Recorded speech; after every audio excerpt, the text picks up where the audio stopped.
पाणीदार जिल्हा अशी कोल्हापूर जिल्ह्याची ओळख असली तरी यंदाच्या उन्हाळ्यात सूर्य अक्षरशः आग ओकत असल्यानं तापमानातील वाढ असह्य होऊ लागली आहे। वाढत्या तापमानामुळे जनजीवन विस्कळीत होऊ लागलंय।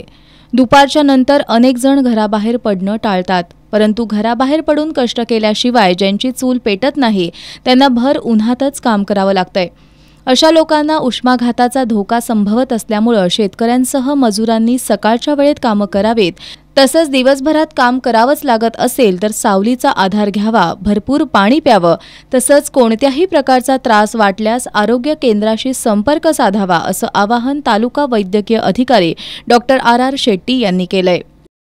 घाम येणे, चक्कर येणे आणि बीपी अचानकपणे कमी होणे असं जर एखाद्या शेतकऱ्याला किंवा रुग्णाला कुणाला जर आढळलं तर तात्काळ प्राथमिक आरोग्य केंद्रामध्ये उष्माघात कक्ष जो स्थापन केलेला आहे त्या उष्माघात कक्षाशी संपर्क साधावा। त्यामध्ये आपले वैद्यकीय अधिकारी आहेत, त्यामध्ये ORS किट आहे, त्यामध्ये फॅन उपलब्ध आहे की जेणेकरून आल्यानंतर शरीराचे तापमान हे कमी होते।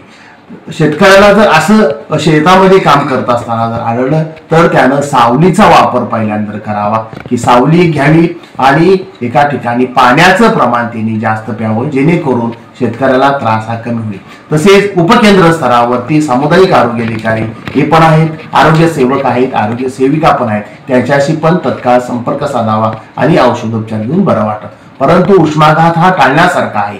वातावरणामध्ये 12 नंतर जो बदल होतो तोच आरोग्याला धोकादायक आहे।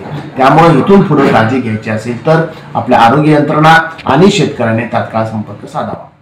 उष्माघाताचा धोका ओळखून वैद्यकीय अधिकारी डॉक्टर आर शेट्टी, वैद्यकीय अधीक्षक डॉक्टर गणपती गवळी यांच्या पुढाकारातून 7 ठिकाणी उष्माघाताच्या उपचारांसाठी स्वतंत्र कक्ष तयार करण्यात आलेत। यासाठी रुग्ण कक्षाच्या एका बाजूला स्वतंत्र बेडची व्यवस्था करण्यात आली आहे।